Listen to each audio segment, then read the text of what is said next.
Ta parole est une lampe à mes pieds, une lumière sur mon sentier. Psaume 119, verset 105.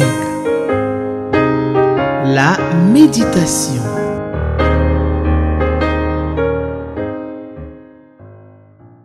Shalom, chers frères et sœurs. Que le nom du Seigneur soit béni. Merci encore une fois pour votre présence fidèle à cette émission, le temps de méditation de la parole de Dieu. Que Dieu bénisse votre fidélité, que Dieu bénisse votre présence. C'est un temps d'écoute de la parole de notre Dieu. Nous avons besoin d'entendre la voix de notre Dieu. Qu'il ne se passe pas un seul jour où nous n'entendons pas la voix de notre Dieu. Nous ne lisons pas la parole de Dieu. Gardons cette habitude, cette régularité à lire et à méditer la parole de Dieu chaque jour qu'il nous accorde. Merci donc pour votre fidélité à cette émission sur Espérance TV. Que Dieu nous bénisse et que Dieu renforce davantage ce lien que nous avons avec sa parole et que nous puissions encourager, communiquer cette habitude à nos frères et sœurs, nos amis, nos collègues qui sont autour de nous, pour leur donner cette opportunité d'entendre la voix de Dieu. Que Dieu bénisse ce temps que nous avons à passer ensemble, à cette émission qui nous est offerte par la Ligue pour la lecture de la Bible. Nous allons prier pour confier ce temps de méditation entre les mains de notre Seigneur. Père Tout-Puissant, Créateur du ciel et de la terre, le Dieu qui connaît le passé, qui connaît le présent, qui connaît parfaitement le futur. Nous voulons, Seigneur, te dire merci pour cette occasion. Nous voulons te prier que tu nous communiques ta pensée. Nous voulons que tu puisses restaurer nos vies, que tu puisses renouveler notre intelligence et que tu nous aides à grandir, que tu nous aides à marcher fidèlement dans ce monde en attendant que tu viennes nous chercher. Que ceux d'entre nous qui n'ont jamais eu cette occasion d'entendre ta parole, Seigneur, que tu leur donnes, Seigneur, de pouvoir être saisis par cette parole. Qu'ils ouvrent leur cœur à toi, qu'ils t'acceptent comme Seigneur et Sauveur. Que ceux qui ont un fardeau quelconque sur leur vie, que cette parole puisse répondre à leur prière, à leurs défis, qu'ils soient libérés, qu'ils soient soulagés, qu'ils soient façonnés. Merci de parler à chacun de nous, Seigneur, pendant ce temps de méditation de ta parole. Et que la gloire et l'honneur te reviennent, Père Céleste, au nom de Jésus. Amen. Nous allons passer à la lecture de notre texte du jour. Et je voudrais donc nous inviter à ouvrir nos Bibles. Nous allons lire dans 1 Samuel. 1 Samuel, le chapitre 17. Nous lirons les versets 1 au verset 24. 1 Samuel 17, verset 1 au verset 24. Les Philistins réunirent leur armée pour faire la guerre et ils se rassemblèrent à Soko, qui appartient à Juda. Ils campèrent entre Soko et Azeka, à Aphes Damim. Saül et les hommes d'Israël se rassemblèrent aussi. Ils campèrent dans la vallée des Térébintes et ils se mirent en ordre de bataille contre les Philistins. Les Philistins étaient vers la montagne d'un côté et Israël était vers la montagne de l'autre côté. La vallée les séparait. Un homme sortit alors du camp des Philistins et s'avança entre les deux armées. Il se nommait Goliath. Il était de Gath et il avait une taille de 6 coudées et un épan. Sur sa tête était un casque d'airain et il portait une cuirasse à écailles du poids de 5000 cycles d'airain. Il avait aux jambes une armure d'airain et un javelot d'airain entre les épaules. Le bois de sa lance était comme une essouple de tisserand et la lance pesait 600 cycles de fer. celui qui portait son bouclier marchait devant lui. Le Philistin s'arrêta et, s'adressant aux troupes d'Israël rangées en bataille, il leur cria: « Pourquoi sortez-vous pour vous ranger en bataille? Ne suis-je pas le Philistin et n'êtes-vous pas les esclaves de Saül? Choisissez un homme qui descende contre moi. S'il peut me battre et qu'il me tue, nous vous serons assujettis. Mais si je l'emporte sur lui et que je le tue, vous nous serez assujettis et vous nous servirez. » Le Philistin dit encore: « Je jette en ce jour un défi à l'armée d'Israël. Donnez-moi un homme et nous nous battrons ensemble. » Saül et tout Israël entendit ces paroles du Philistin et il fut effrayé et saisi d'une grande crainte. Or, David était fils de ce Éphratien de Bethléem de Juda, nommé Isaïe, qui avait huit fils, et qui, du temps de Saül, était vieux, avancé en âge. Les 3 fils aînés d'Isaïe avaient suivi Saül à la guerre. Le premier-né de ces 3 fils qui étaient partis pour la guerre s'appelait Eliab, le second Abinadab et le troisième Shama. David était le plus jeune. Et lorsque les 3 aînés eurent suivi Saül, David s'en alla chez Saül et revint à Bethléem pour faire paître les brebis de son père. Le Philistin s'avançait matin et soir, et il se présenta pendant 40 jours. Isaïe dit à David, son fils: « Prends pour tes frères ce tépha de grains rôtis et ces 10 pains, et cours au camp vers tes frères. Porte aussi ces 10 fromages au chef de leurs milliers. Tu verras si tes frères se portent bien, et tu m'en donneras des nouvelles sûres. Ils sont avec Saül et tous les hommes d'Israël dans la vallée des Térébintes, faisant la guerre aux Philistins. » David se leva de bon matin. Il laissa les brebis à un gardien, prit sa charge et partit, comme Isaïe le lui avait ordonné. Lorsqu'il arriva au camp, l'armée était en marche pour se ranger en bataille et poussait des cris de guerre. Israël et les Philistins se formaient en bataille, armée contre armée. David remit les objets qu'il portait entre les mains du gardien des bagages et courut vers les rangs de l'armée. Aussitôt arrivé, il demanda à ses frères comment ils se portaient.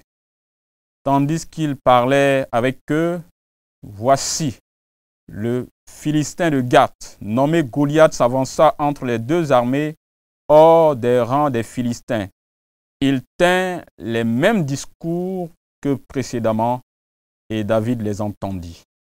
À la vue de cet homme, tous ceux d'Israël s'enfuient devant lui et furent saisis d'une grande crainte. Amen. Jusqu'ici, notre lecture. L'histoire merveilleuse du peuple d'Israël, avec des hauts et des bas, des moments difficiles. Ce peuple que Dieu a fait sortir du pays d'Égypte, et Dieu leur a donné la terre promise. Ils y sont entrés depuis plusieurs années déjà, mais ce peuple va subir des temps difficiles.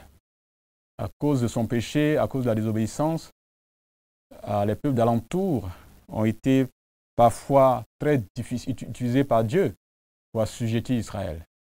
Et c'est surtout avec le peuple philistin qu'Israël a eu beaucoup de guerres et beaucoup de guerres. Et nous avons ici donc une des expériences de ces guerres difficiles. Mais c'est là que Dieu, dans sa grâce, va se révéler puissamment à son peuple. Je voudrais, dans donc, ma réflexion sur ce texte, le thème qui me venait à l'esprit, le sujet qui me venait à l'esprit, c'est de voir David ici comme le libérateur du peuple d'Israël. David, le libérateur discret. Mais avant, nous allons voir d'abord Goliath d'un côté qui va s'aimer la terreur. Ce militaire vaillant, puissant, qui sème la terreur. Et Dieu va faire venir révéler de façon très discrète le libérateur du peuple. David, le libérateur. Alors, dans les 11 premiers versets que nous avons lus, cette partie-là va beaucoup plus se focaliser sur le temps où deux armées se font face, se lancent des défis. Mais le défi ici est un défi à sens unique. Nous avons un Goliath militaire, soldat philistin qui sème la terreur. Goliath est un soldat d'une taille, d'une forme et d'une armure puissante qui se présente à l'armée d'Israël avec des menaces, avec des paroles humiliantes, des défis qu'il lance en disant que si vous êtes vraiment, si vous faites confiance, je voudrais que vous puissiez désigner quelqu'un parmi vous qui vienne m'affronter, et s'il me bat et qu'il me tue, notre peuple sera soumis, vous sera assujetti, notre peuple vous sera votre esclave. Mais si c'est moi qui le tue, vous allez être assujettis à notre peuple, vous deviendrez nos esclaves. Et c'est une situation qui va se faire pendant près de 40 jours. C'est-à-dire les deux armées se regardent, mais en réalité, c'est Israël qui est en position de faiblesse, puisque c'est à eux de répondre au défi qui leur est lancé. Devant ce soldat que l'auteur de ces textes nous prend le temps de décrire, décrire. Il était un homme grand. Son armure était solide, pesait lourd. Et donc personne ne pouvait vraiment et valablement s'approcher et lui tenir tête. Donc, et à 2 reprises, le texte nous dit que quand il parlait, tout le peuple d'Israël tremblait. Le verset 11 dit que quand Goliath parle, Saül et tout Israël entendirent ces paroles, les paroles du Philistin, et il fut effrayé et saisi d'une grande crainte. Donc c'est toute une armée qui est paralysée. Saül lui-même, qui est un grand guerrier, un homme qui dépasse le peuple, tout le peuple de sa taille, mais qui, devant Goliath, ne peut rien faire. Ni lui, ni tout le peuple, toute cette armée à la tête de laquelle il se trouve. Donc, c'est un temps de mépris, un temps d'humiliation. Pendant 40 jours, Goliath sort, il parle, et il lance le défi, et il n'y a pas de répondant en face. Tout un peuple humilié pendant 40 jours. Vous pouvez imaginer que cela est terrible et cela est difficile à vivre. Chers frères et sœurs, il y a quelquefois comme ça des situations compliquées devant lesquelles nous nous trouvons. Une adversité incroyable. Malgré tout ce qu'on a appris sur le plan technique, sur le plan professionnel, malgré quelquefois les palmarès que nous avons, l'expérience que nous avons, on est totalement incapable, on ne voit pas, on ne sait pas ce qu'il faut faire. Nous sommes presque paralysés. Et c'est des situations comme ça pour nos vies personnelles, mais aussi des situations comme ça pour nos églises, mais même pour nos nations, où il y a vraiment comme des Goliaths devant nous, devant lesquels nous ne savons que faire, devant lesquels nous perdons tous nos réflexes, devant lesquels nous sommes comme paralysés, incapables de quoi que ce soit. Et vous pouvez imaginer donc combien cela nous humilie, combien cela nous fatigue. Et ça, c'est des choses pour lesquelles vraiment nous avons besoin d'une action puissante de Dieu, d'une intervention de Dieu.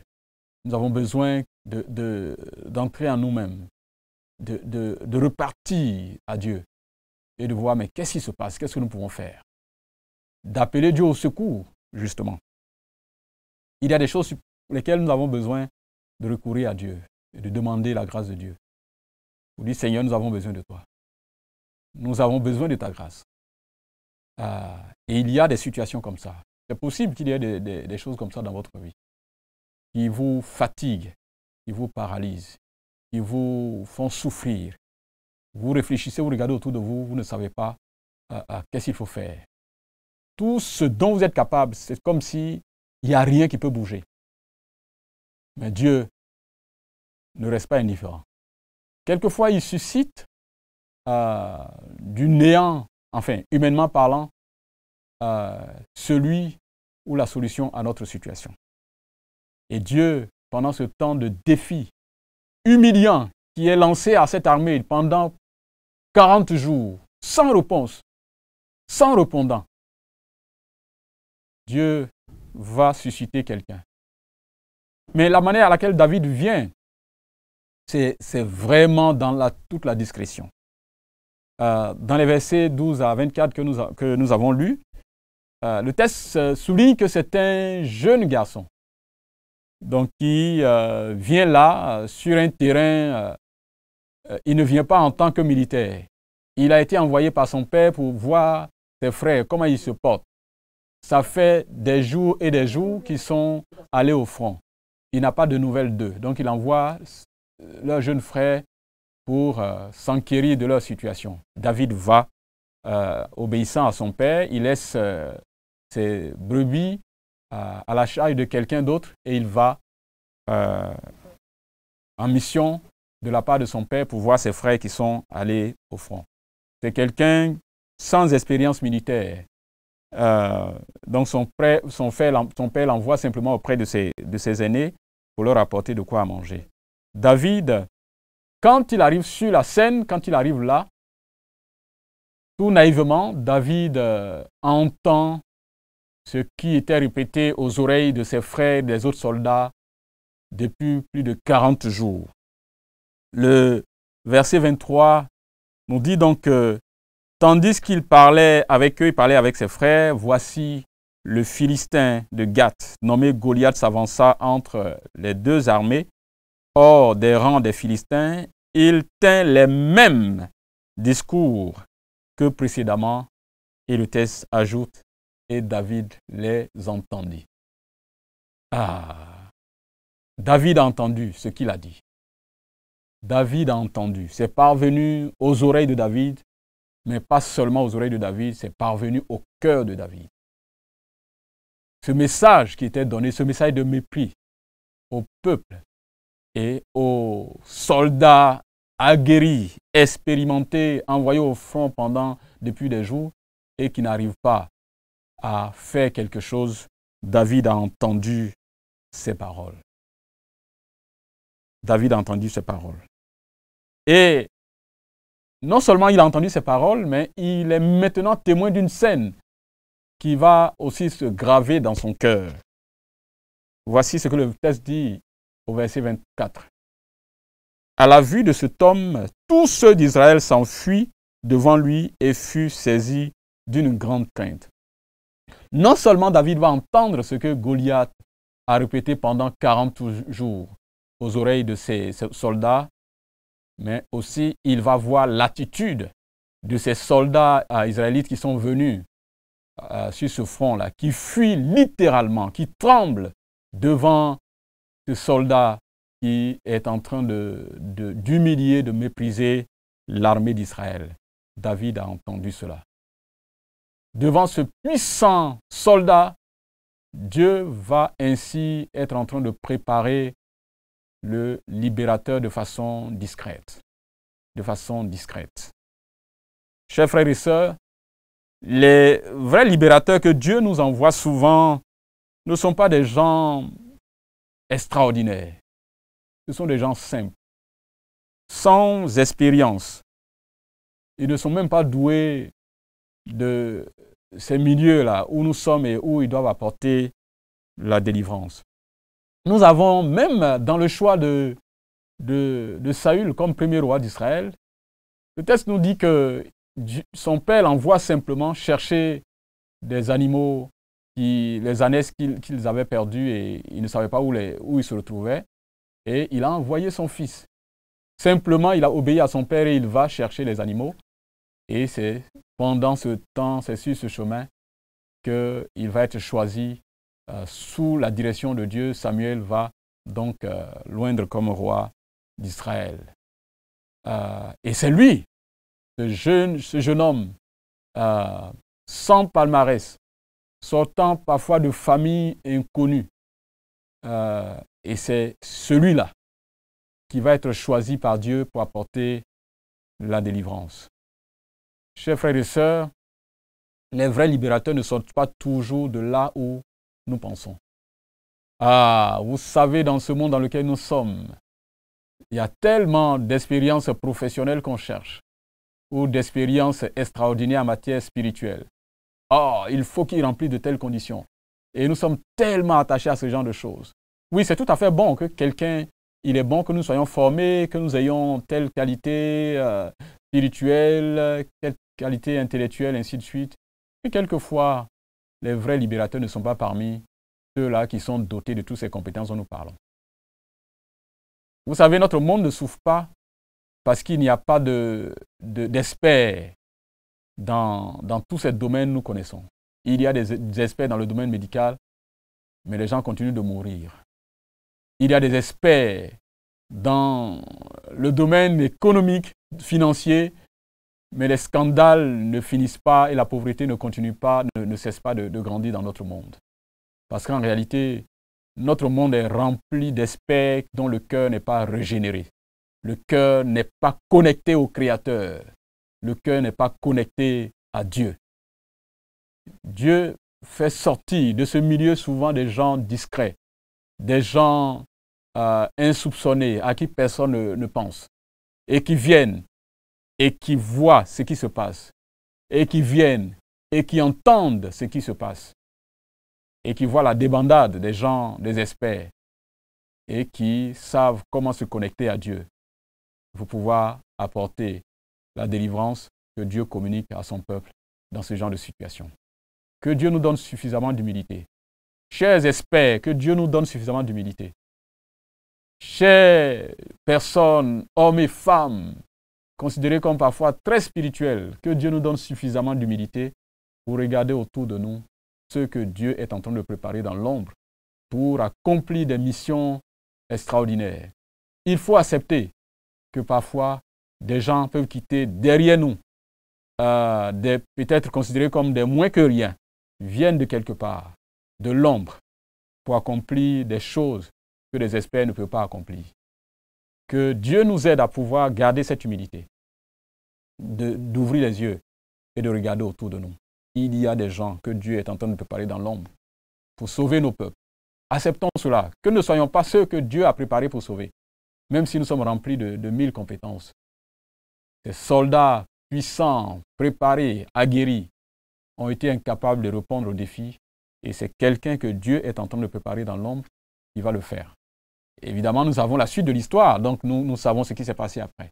Mais c'est comme ça que Dieu va préparer ce jeune homme qui va faire ce travail puissant. Il vient pour juste saluer ses aînés, apporter de quoi à manger, et puis pendant qu'il est là, il entend quelqu'un qui insulte le Dieu d'Israël. Quelqu'un qui met au défi, et ses aînés et le roi en tête ne sont pas en mesure de répondre, d'apporter la solution à ce défi qui leur est lancé. Que Dieu nous donne l'humilité de pouvoir voir qu'il y a des gens autour de nous que Dieu a préparés pour apporter la solution à telle ou telle situation. Mais aussi que personne dans l'Église ou dans nos peuples ne se méprise et ne pense qu'il n'est capable de rien. Dieu a mis une mission dans la vie de chacun de nous.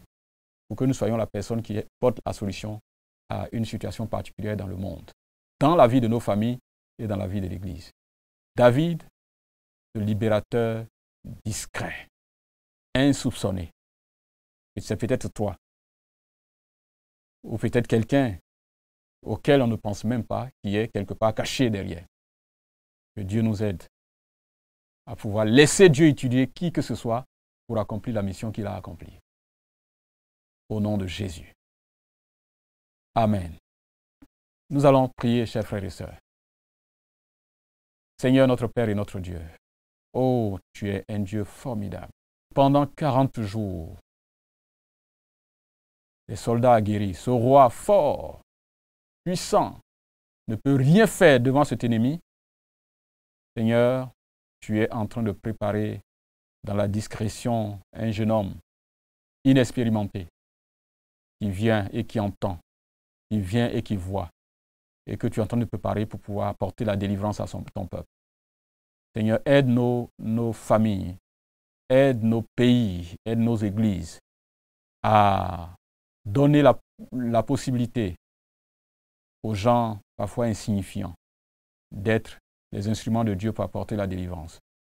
Seigneur, aide-nous même à ne pas nous minimiser, à ne pas nous mépriser nous-mêmes et à pouvoir nous disposer à être un instrument de Dieu pour le salut de nos peuples. Que la gloire de notre revienne, Père Céleste, au nom de Jésus.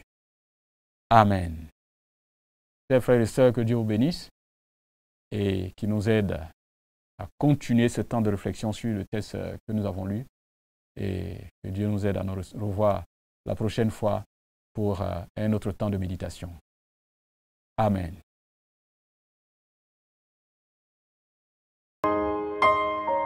Ta parole est une lampe à mes pieds, une lumière sur mon sentier.